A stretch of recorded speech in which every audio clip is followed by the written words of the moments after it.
All right, folks. Welcome to another episode of Lucas&Moe versus the World. Wow, this should be a very interesting topic. I'm gonna let Lucas do his thing real quick. Oh man! Can I get a raw, please? Y'all ready? Y'all ready? For the main event? Damn!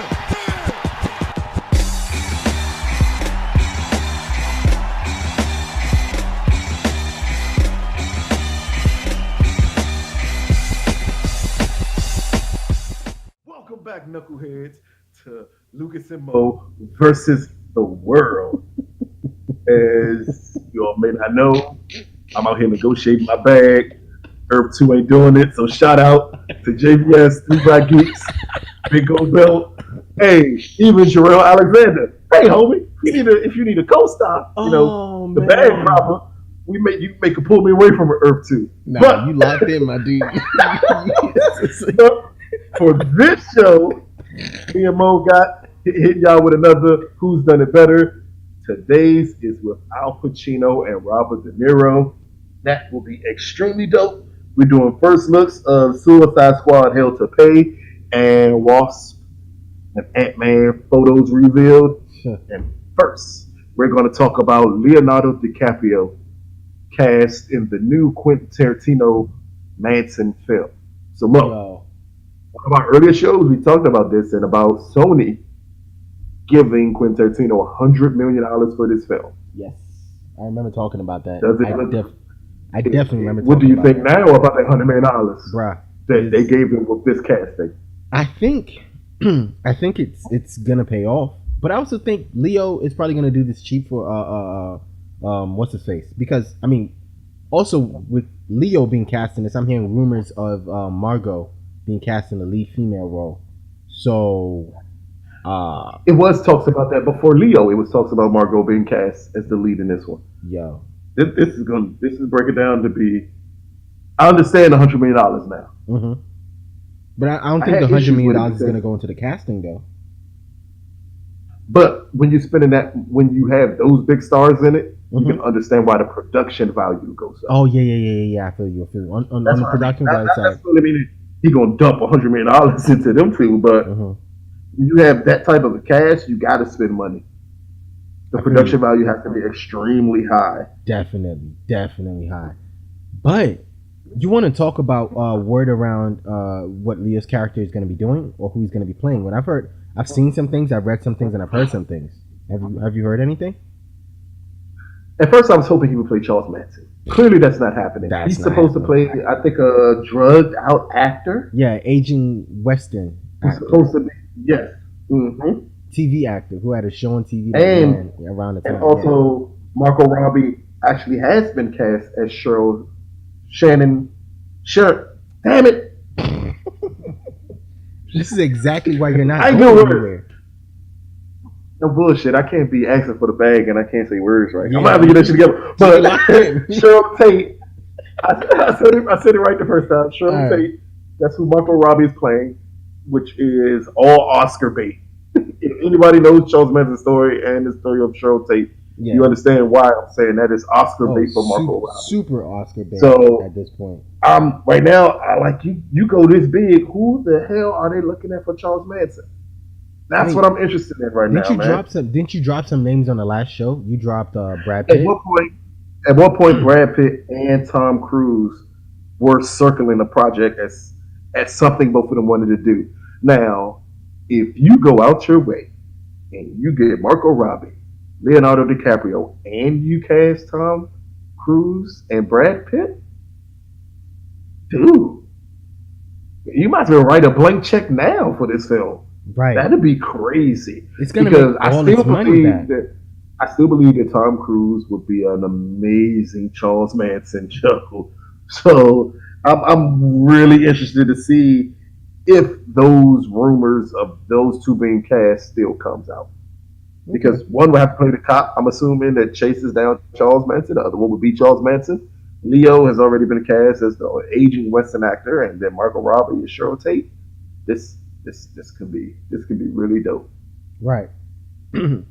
So you're okay you're okay now with the $100 million being spent on this movie. Man, it's always good when things come together like this because it explains to you why he said he needed $100 million for this film.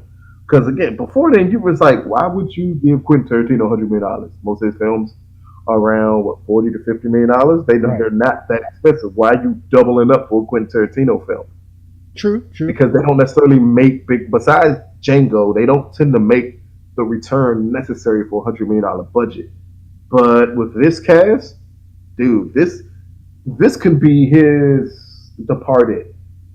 I think Quentin is aiming for a Departed type for his Oscar because he does. Like everybody's been talking about that he's one of the best directors of his, if not the best director of his generation. Right. Dude, if he gives you this Manson film with the cast that it looks like it's building, he is clearly going for his Oscar. He like, man, we gonna do this. And Leo is great in ensemble casts like he was in The Departed. Like he was in Django. Yeah, like he fits well with that. Even Tom Cruise does when he does the more serious work like the Magnolias and things of that nature. Collateral. And Brad Pitt. Yeah, and Brad Pitt in Inglourious Bastards. Hell, almost anything really. Tree of Life.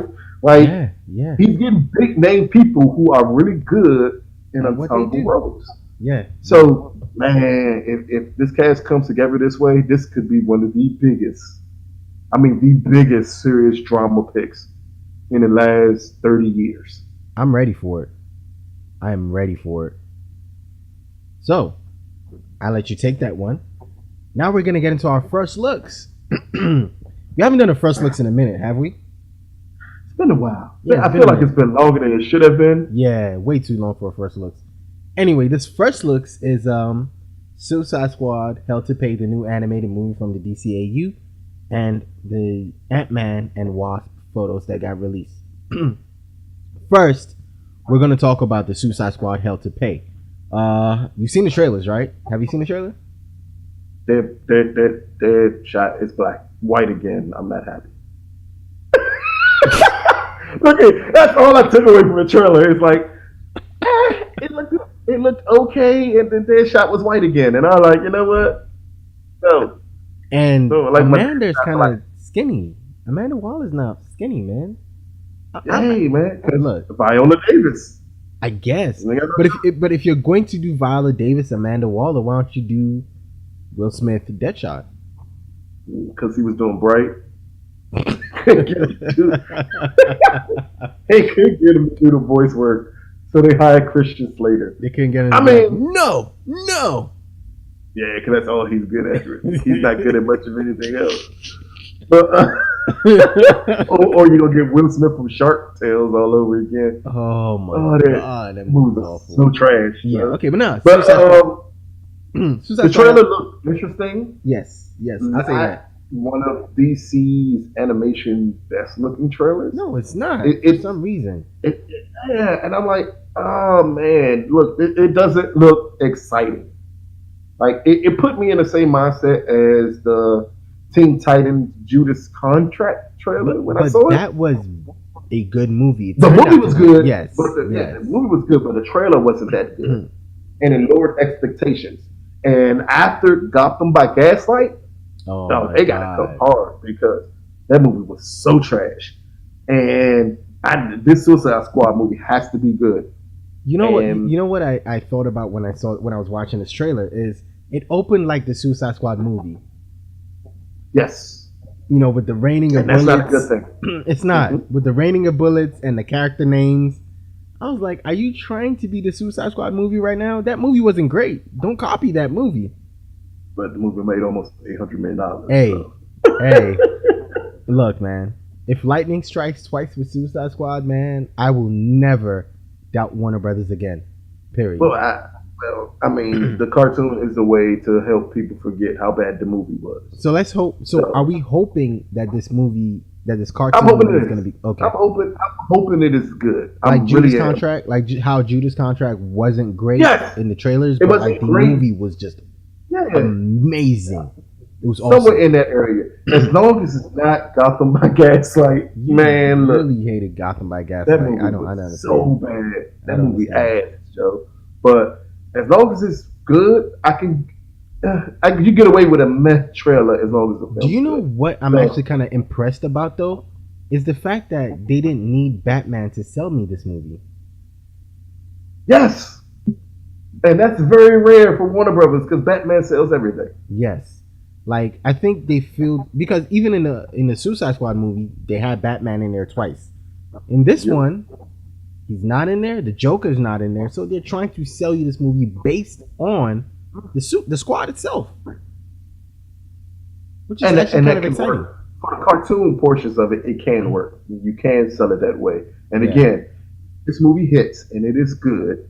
It can lead into Suicide Squad to the film, and especially since He Who Should Not Be Named 2, because one He Who Should Not Be Named is already out of the DCEU, and the second one just got kicked out of the DCEU. So as long as he's not involved, yes, as long as he's not involved with Suicide Squad 2, I think they can rebound, but they need this cartoon to remind people why Suicide Squad is a great concept. Right, And right. I think that's what they're going to use the cartoon for. It is R rated. It is rated R. So And it got to be Suicide Squad, and I think the movie will be rated R when it comes out. I don't think they're going to lighthearted anymore with these films. no, they shouldn't. They shouldn't.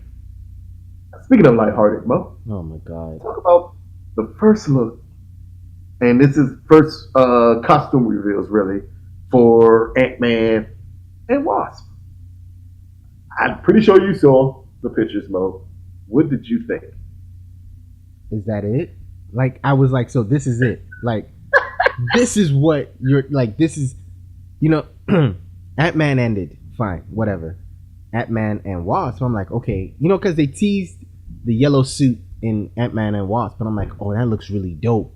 And then we've seen a picture of Evangeline in her costume, but like this is like an action shot. Like they're both like looking into space or whatever. I'm like, what the fuck? Like is this it? Like, is this it? That's all I got. It is literally Ant-Man's costume with breasts. Seriously. Seriously. Like, isn't the Wasp supposed to look different? She is. Like, she looks different. She doesn't in this. Like, this is. Again, I'm still excited for this movie because of Michael Pena and T.I. But you can't. I can give a movie with just them two, and I'm pretty fine with it. You can't. And you're throwing a little Ant-Man, and I'm pretty good with that. Like, I saw what you did there. A little Ant-Man. this is little Ant-Man. There you go. And then I'm good with that. But Wasp, I'm not sure. And this costume does not make me care more about her. No, Here's doesn't. the weird part. I am a person who believes in muted colors. I like muted colors, but boy, did I want her suit to pop more. If that makes sense. I wish they went with that I wanted yellow. like a brighter color. You remember when they teased exactly? It was sleeveless. They teased it. I was like, this is gonna be perfect with Ant-Man in his muted red, costume, and then her in her bright, against each other. This looks good. And now you just gave me Ant-Man and Ant-Man 2 standing next to each other, like you said, Ant-Man with breasts. But it's to sell toys though. Yeah, but could you give the girls something a little more original than this? That's all we ask for. Give them an actual costume that they can champion and get behind. She doesn't have to be a man. We in the era of Me Too. We do not need the lady superheroes to be identical to the male superheroes. Ooh, are you trying to start something on this show, Lucas? Put a little more color into it. Pop it a little bit more. Like, show some of the feminine traits that a female superhero has. You're trying to start something on the show. I don't think we got time for that. Because, Mo, that's what they did here. They clearly just decided we're going to tailor this down, mute the colors a little bit, and then call it Wasp. It's like, come on, dude. Unnecessary, man. Like, Evangeline kind of worked super hard to get in shape for this movie. Her arms were looking mad great. And that's what made it look so awesome. And you covered them up. Parts of it. You covered them up. I'm like, okay, well, to be honest, I am not impressed by what I've seen. The movie might, again, just like with Suicide Squad, I wasn't impressed. The movie might, be different. The movie version might be different. I can't say the movie version because this is the movie version. The action shots, like her moving and stuff like that, might be different. So I guess we could wait till then. Other than that, this is the only first look segment that I've not been impressed with. We've done about 3 of these, right? I mean, I'm still looking forward to Ant-Man as a film. No, but in terms of this didn't first make me looks. care about the Wasp. Oh, okay. I mean, yeah, because it was a weird first looks because it's technically 2 team up films. Right. And you kind of see that both of them are more like, this is one of them first looks where you be like, we need to see more to care a little bit more. Right. Give Michael Pena a costume. That's all I ask. Because I don't care who he is. As long as he's funny and he's in costume, I'm fine. All right. What we got next? So, this is the big one, Mo. The best part of the show right here. Pause. This is the big one. Okay. I just realized what I said. Yep. So, this is our Who's Done It Better. Robert De Niro versus Al Pacino. This is kind of tough, actually. I'm going to have you start off first this time. Damn it. And Mo is going to go through the filmography of Mr. Robert Bobby De Niro. I'm going to start at 68. His credited stuff, not like the stuff he was uncredited for. So in 1968, we have Greetings. He played John Rubin in that movie. 69, Sam Song. He played Sam Nicoletti. The Wedding Party, Cecil, in 69. In 1970, he played Bloody Mary. Hi Mom in 1970. Jennifer on My Mind in 1971. Born to Win in 1971. The Gang That Couldn't Shoot Straight in 71. Bang the Drum Slowly in 73. Mean Streets in 73. The Godfather Part 2. Vito. Stop there. You said stop? Stop there for a minute. Gotta stop there for a minute. Okay. Because it's more interesting viewing his early credits that Robert De Niro really didn't hit a lot early until Godfather Part 2. Like, most of his films before Godfather Part 2 were kind of average to bad. Wow. Okay. So it's just, I thought it's kind of weird that Johnny Boy. But keep in mind, I'm saying most of his films. Okay. You're gonna get some of those that stand out. Clearly, Mean Streets is something that stands out as a really, really great film. But him, where you started at to when you get to Mean Streets, that's a big gap in between there of like quality work. But you always gotta praise him because Godfather 2. Oh my God. While being possibly the second greatest film ever made, or some people, the number 1 greatest film ever made, his performance as Vito Corleone in this film is amazing. Amazing. And was this his Oscar? I believe so. Damn, man. Yes, it was. It was his Oscar. It was his Oscar for Best Supporting Actor. Yep. So again, that's just something you got to pause whenever you get to Godfather 2 and this stretch that he goes on. So yeah, go ahead, continue. Because this stretch is amazing. Let's see his Oscars. This stretch is about to be super amazing. I think. So Godfather Part 2, Vito Corleone in 1970. Crap! Why is technology messing with me? 1974. Thank you very much, Lucas. 1974, Godfather Part 2. 76, Taxi Driver. 76, 1900, The Last Tycoon in 76. That's another one you can skip. New York in 1977. And then there's a TV miniseries, Godfather Saga, 77. The Deer Hunter in 78. I'm about to say, listen here. Again, it's only certain films you have to stop and talk about. Deer Hunter is still one of the most controversial films ever made. Right. It is. But it is. Again, it's Meryl Streep's first Oscar-nominated performance. True. So you can't really argue there. Again, it won Best Picture. It won Best Director. Christopher Walken won his Oscar for this film.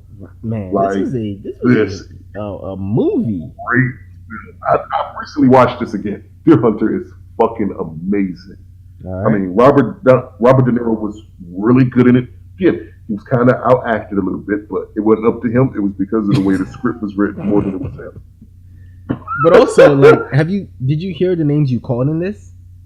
Yeah, exactly. Like, come on, dude. That movie is crazy. Yeah. Let's just say it like that. That Yeah. movie is crazy.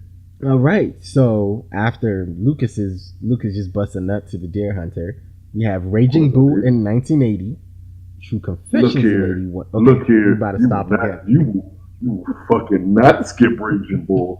Raging Bull is, Bruh. for me, it's one of the It's top one of the five best boxing performances movies ever made. It's the greatest boxing film ever made, but it's one of the top five performances I've ever seen from an actor. Right. Like, Raging Bull is, damn it, it's a tour de force performance by Robert De Niro. Like, this is one of those films that when you see it, you can't help but feel like, dude, how the fuck did he pull this off? Man, he kills Raging Bull.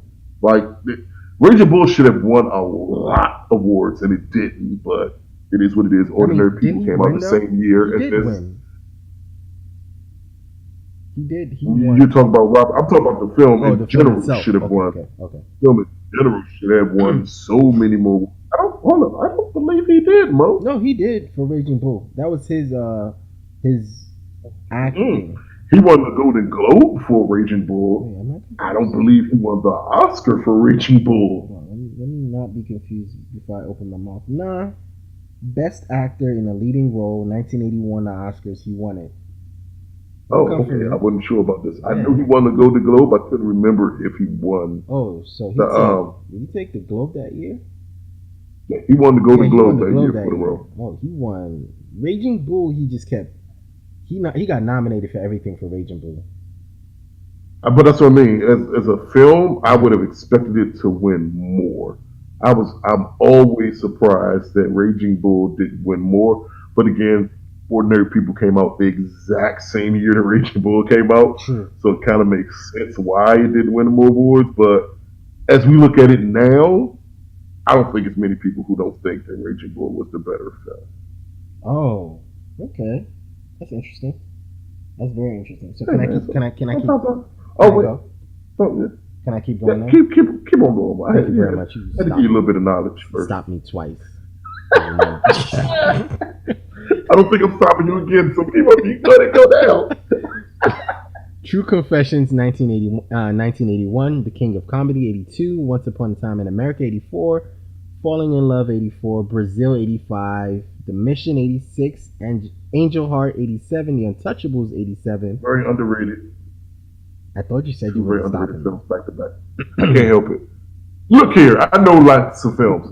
Angel Heart is like unto itself one of the weirdest movies and one of the best sex scenes humanly possible with Lisa Bonet and Mickey Rourke. It's a Okay. very weird film. Very. Untouchables is on another level It's of greatness. untouchable. Robert De Niro may not have been the best actor because Sean Connery killed it in Untouchables. Right. Go ahead. Dear America, Letters from Vietnam, a TV documentary. Midnight Run.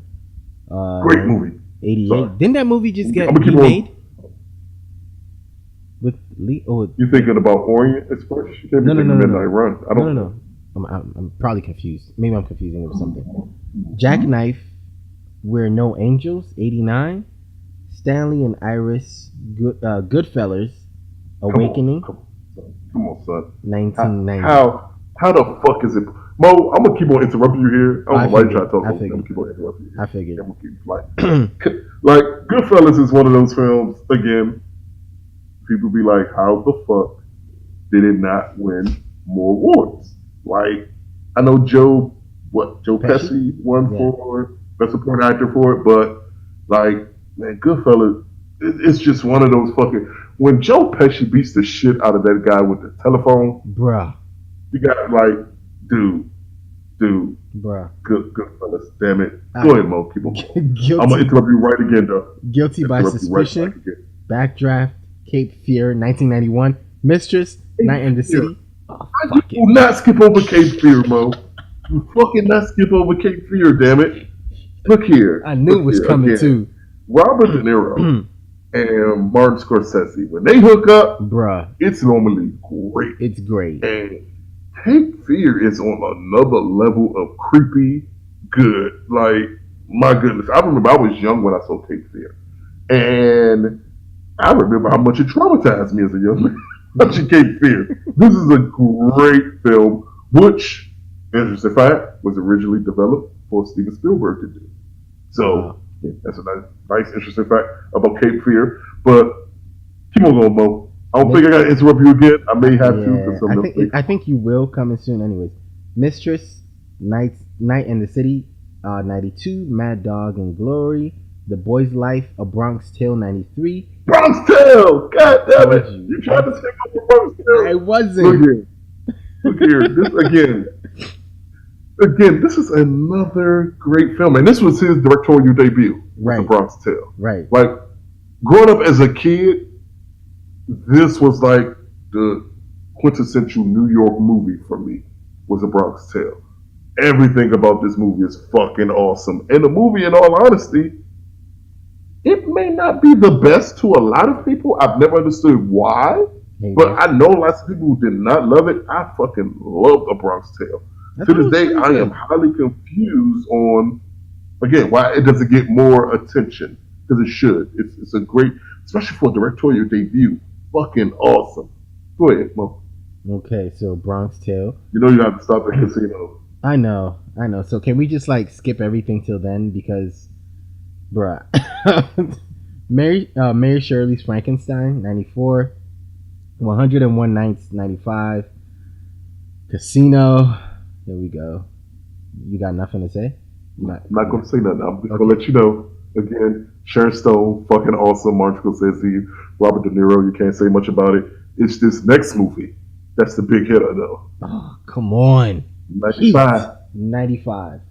Listen. You know, I'll let you stop me on that one because I want to talk about it too. Listen. This is the fucking movie here. Now, considering that we're playing these two against each other, I'm not going to go into too much detail about Heat now. All I'm going to say is the bank robbery scene at the end of the shootout. Oh my God. Is one of the best action pieces ever put on film.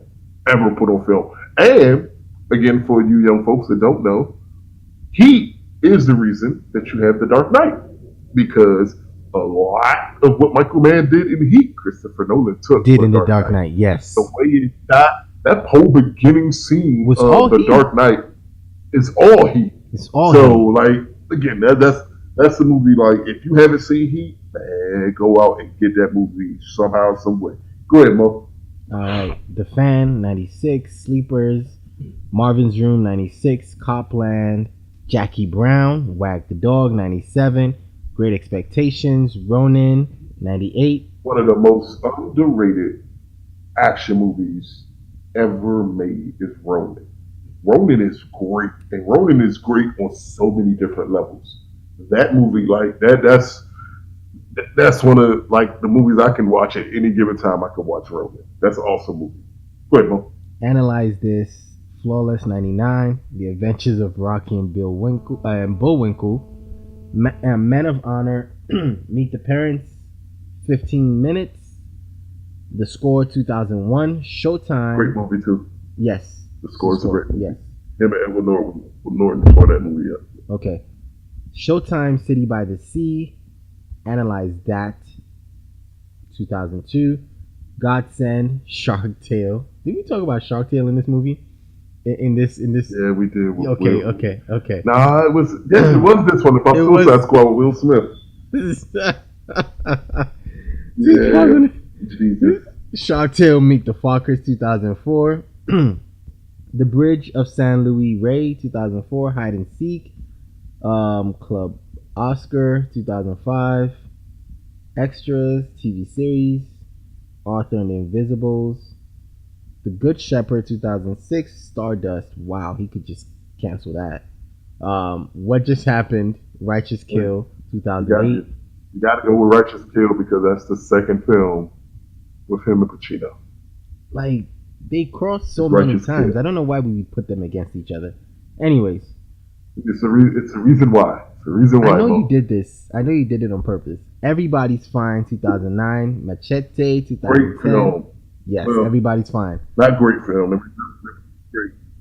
Really, really good film. Family-oriented film was Everybody's Fine. Yes.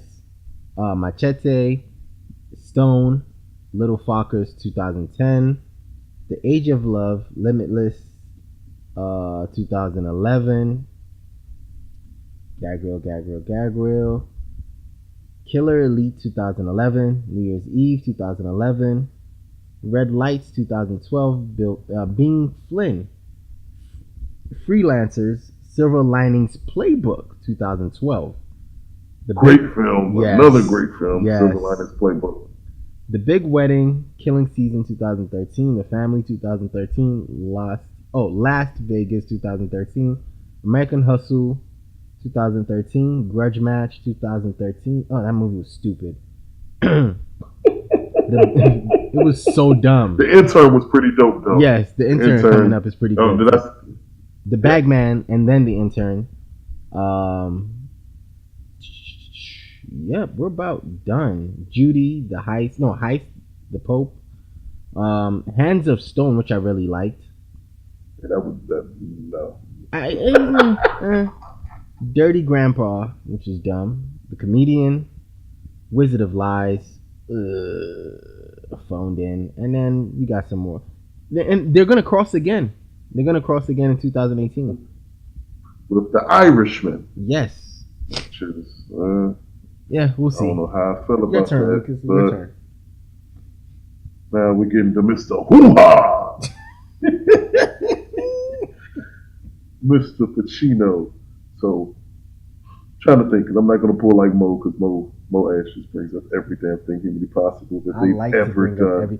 But you stopped me so many times, so if I didn't do that, you know what? Whatever, nigga. So, I'm going to start with 1971's Panic, The Picnic in the Needle Park. Oh my God. Then that's a cheat movie. You're cheating. 1972, The Godfather.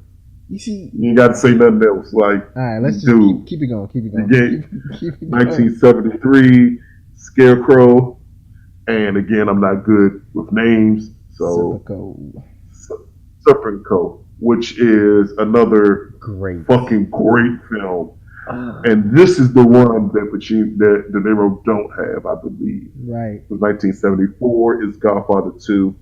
1975 is Dog Day Afternoon. 1977 is Bobby Deerfield. 1979 is And Justice for All, which is fucking amazing. Okay, can we just call it? Can we call it? It's Cruising. I don't think so. 19 is Arthur. 1983 is the most overrated, overbloated, stupid, trash ass movie humanly possible. You got, and I said a lot before saying the name of the movie, which is 1983 is Scarface. But you got to say this is the blackest gangster movie ever. Every black person and their mother. 1985 is Revolution. 1989 is Sea of Love. Pretty good. 1990, which is Dick Tracy, which is and The Godfather Part 3, which is also And 91 is Frankie and Johnny, which is pretty decent. 92, Glengarry Ross, which is a complete, like, my God, the movie should have been so much better than it was. Right. But he also won his Oscar in 92 with Scent of the Woman. He followed that up with Carlito's Way. Then Two Bits was a small part that he played. But then, again in 95, Heat, we have Michael Mann, Robert De Niro, Al Pacino. 96, City Hall. 97, Donnie Brasco. I love but that also one. in 97. Also in 97, you have The Devil's Advocate, which is, come on. 99 is number 3 on my greatest films ever made, The Insider. Get out. But also 99, you have Any Given Sunday. Jesus Christ. Yeah, one good, 2000, one you have bad. Chinese Coffee. 2002, you have Insomnia, which some people like. I believe it's Christopher Nolan's worst movie ever. Really? But you also have Simone, which is also a horrible movie. And you have People I Know, which is, again, also a pretty bad Okay. movie. Oh no, Yes, you haven't gotten to the worst one on the list yet. In 2003, you have The Recruit and also Geely. Mm. Neither one of them were good. The movie that 2004, almost you killed have The Ben Merchant of Affleck. Venice. 2005, you have Two for the Money. 2007, you have 88 Minutes, which was bad, but he also followed that up with Ocean's 13, which is pretty good. Right. 2008, again, Righteous Kill, same thing as the other one. 2011, you have Son of No One and Jack and fucking Jill. 2012, you have The Stand-Up Guys. 2014, you have Matterhorn and The Humbling. 2015, Danny Collins. 2016, The Misconduct. 2017, The Hangman. And I'm going to end it there, Mo. So, I feel like you have skipped a bunch of movies, and just for that, I did not skip a bunch of movies. Because I don't, see, unlike you, Mo, I don't count television films or nothing. I go by their major motion pictures only. I don't care about the work they did in television. Because with Al Pacino especially, you're going to get a lot of TV films. But a lot of I Netflix, don't care. a lot of Netflix joints too. I don't care. Not really, though. What's that Not Netflix too joint many. you did with 50 Cent? No, that's Righteous Kill with 50 Cent. That's not a Netflix film. My bad. That's the film with him, Robert De Niro, and 50 Cent. Oh yeah, that movie was dumb. That was not a Netflix movie. But if you add it, you can do Phil Spector, which he was pretty good in. Okay. But here's why it makes it unfair, and I don't talk too much about his television work. In 2010, he did You Don't Know Jack, where he played Jack Kevorkian. Yes. It's a pretty good movie. Pretty good. But in 2003, he did Angels in America. Listen, I'm not going to give him overarching all the credit for Angels in America. Angels in America is the greatest miniseries ever made. Right. For me. So that's why I only stick to major motion pictures. Okay, I only stick to them on film. Lucas trying to call me out here. Mo, yes. I'm going to ask you first since you read yours first. To you, who's done it better and why? All right. So, oh boy, this is actually before this I looked it up and it looked easier than it looks now. But I think I'm gonna say this. I'm gonna pick my answer right now and go with it and not change it. I'm going to say Robert De Niro, and I'm going to say he just has way too many spectacular performances, in my opinion. For me to because again, if you look at the end of their careers, at the tail end of it, tail end of their careers, it's like they both start to trail off. At this point, from like maybe 2007, they both start to trail off, and in the last 10 years, they haven't done anything of note. So, but if you go back and you look at just the caliber of movies and the caliber of work they've done, and who has happened to stay more relevant, I'm going to say Robert De Niro, and that's why he just for me feels like he's done it better. Who you got? Oh, to me, this one is not even close. It was always Al Pacino. I actually want to hear Robert De Niro does not come. He comes close because he has the Taxi Drivers and Raging Notice Bull. when I say something about and Raging Bull, Taxi Driver, but you notice when I said something about Dare Hunter, which could be one of the best movies he's ever done. And the very first thing I said was, he may have been outacted in it, but the movie is great. Right. A lot of Robert De Niro movies, I said, he may have been outacted in it, but the movie was great. Right. Robert De Niro, again, and I also said, again, if you pay attention, I also said when we did the stretch, and I said this is a stretch that Robert De Niro does not have. Mm-hmm. Like, when you compare their films, I don't believe they're as close as they should be. Again, I paid a lot of attention that early on in Robert De Niro's career, it took him a while before he got to the Godfather 2 to hit. Al Pacino's like technically his second leading role was The Godfather. Mm-hmm. And then you follow The Godfather up with Serpico. I'm not saying that right at all. Serpico, yeah. Godfather 2, Dog Day Afternoon, and Justice for All. That stretch alone is damn near unbeatable for any actor to have. Oh. I don't care. I don't care what actor it is. That's a hell of a stretch to have.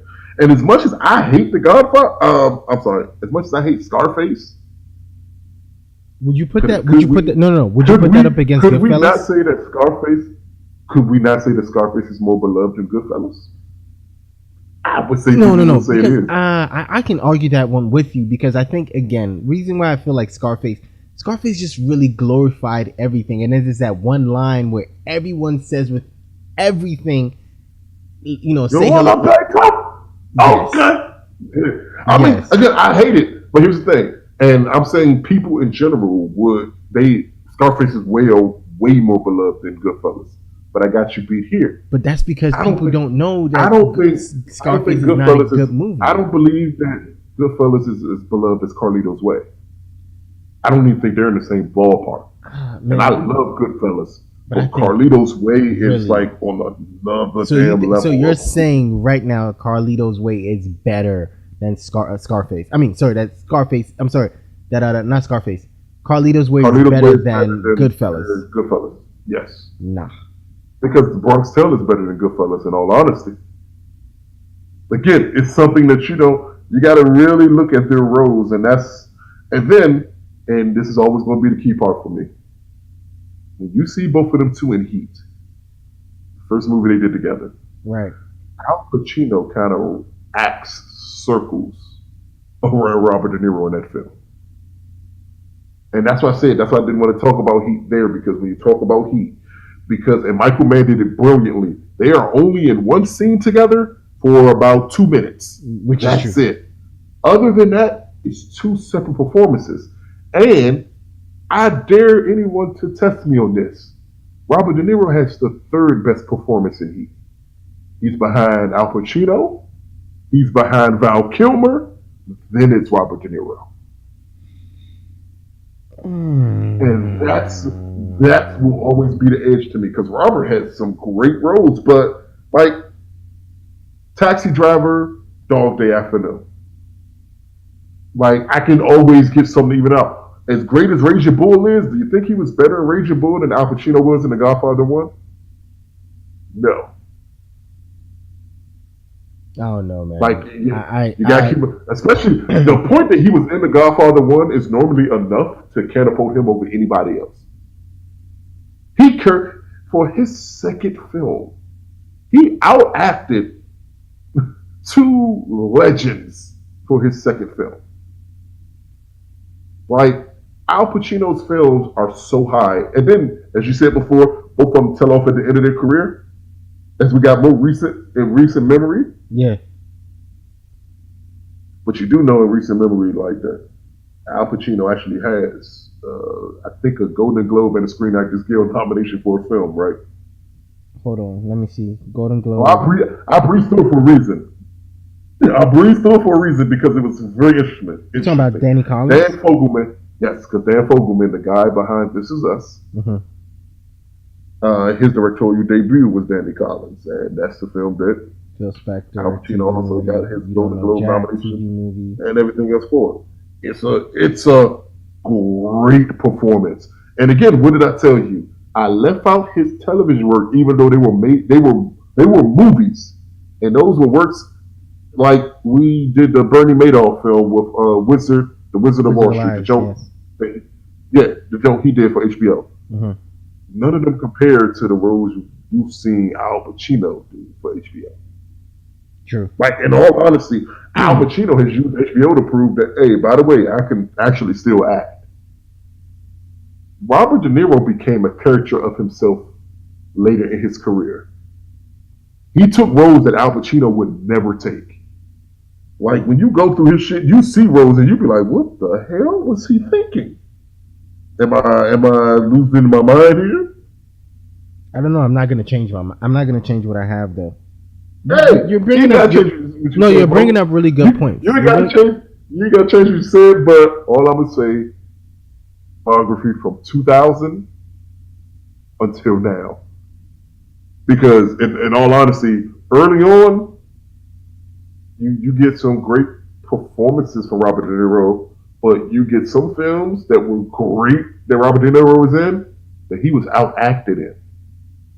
Like Sharon Stone outacted him in Casino. Joe Pesci outacted him in Goodfellas. Christopher Walken outacted him in Deer Hunter. Nothing against it, but it's my same argument why Kendrick is not a top tier lyricist. I can't say you are, is if I can name multiple performances with people who should be of equal talent and they outperform you. And Robert De Niro has Christopher Walken is not equal talent to Robert De Niro. Who was better in Deer Hunter? I'm saying he's still anybody who sees Deer Hunter. Here's the thing though. Anybody who, you know what? I may have I could have put this as a who's done it better between Christopher Walken and Robert De Niro. It'd be Christopher though. It'd be Christopher. But that's my point. But they're not equal talent. I think equal talent is him and Al Pacino. No, because I don't believe him. Here's the thing. Equal star power is him and Al Pacino. Equal talent is not him and Al Pacino. Al Pacino has carried movies that Robert De Niro just doesn't. In all honesty, like we give him, I love The Bronx Tale. He's a supporting actor at best in that film. I give him credit because he directed that film. But again, when I look at his movies that are considered great, I give you Taxi Driver and I give you Raging Bull. And then I can't give you anything else that's a performance that's solely on Robert De Niro. I can't. Yeah, Can you? I don't know. I think you're leaving out Cape Fear. Cape Fear. Cape Fear is great, but again, if I go through Al Pacino's films, and again, the key part will always be in a film, the first film, with them two in it together, Robert De Niro is the third best actor in that film. Third. Al Pacino. Was that the first film with them in it together though? Yes. First film in it where they had a scene together. Okay. Because Godfather 2. First film they had a scene together because Godfather 2, he's in flashback. Mm-hmm. Robert De Niro's whole character's in flashback. And here's the weird part too. And I think this is something that historians talk about all the time. Everybody always says that Al Pacino got cheated out of that best actor for Godfather 2. Everybody says that because what he does in The Godfather 2 is what he does in both of the Godfather movies is enough to catapult him over Robert De Niro by themselves. That's all you had to do. And you catapult him over almost damn near anybody else's performances with those two films. But then Dog Day Afternoon, Carlito's Way, all of these films afterwards, and these are lead roles, lead performances that he's not being outacted in. And that will be always the difference between him and Robert De Niro. Is that Robert De Niro, when a light shine the brightest, Robert De Niro shrinks a little bit, and Al Pacino don't. All right, well, there you go. That's an awesome point to close this one in. I want to know what everyone is going to say about this because I feel the way I feel, and Lucas is giving you great points as to why he feels the way he feels. I think Robert has good enough roles in his background. Again, Lucas is going to say those roles he got outacted in. I don't think he did. I don't think there's any way, shape, or form he got outacted in some of those roles. But Lucas feels that way. And so I want to hear what you guys think. In the comment section, I want you guys to comment and let us know who you think has done it better, Robert De Niro or Al Pacino. First looks, we talked about Suicide Squad Hell to Pay, which Christian Slater is playing Deadshot and not Will Smith. Vanessa Williams is playing skinny Amanda Waller. And Tara Strong is reprising her role as Harley Quinn. We talked about that. Ant-Man and the Wasp. Yeah. And then we talked about Leo being cast. Use the petty dude for that one. And yeah. And Leo being cast in Quentin Tarantino's Ooh, I'm not the one who's supposed to be messing up with names. In Quentin Tarantino's Manson family or Manson movie. Manson family or Manson murders. We don't know which one yet. But yes, he's been cast in that. So I want to know what you guys feel about that. Other than that, that's our show. Thank you for listening. You can catch this show on YouTube, iTunes, Stitcher, Podbean, Pocket Cast, TuneIn, Google Play Music, Audio Mac, wherever you get your podcast. That you catch us on my channel, Earth2 Comic Cast, or Lucas' channel, Draw for the podcast. Also, Earth2CC is the website. Check us out there. Thank you for listening. Thank you for watching. Good night, and God bless. And myself and Lucas, we're out. I was told to defend this goal, defend to the death.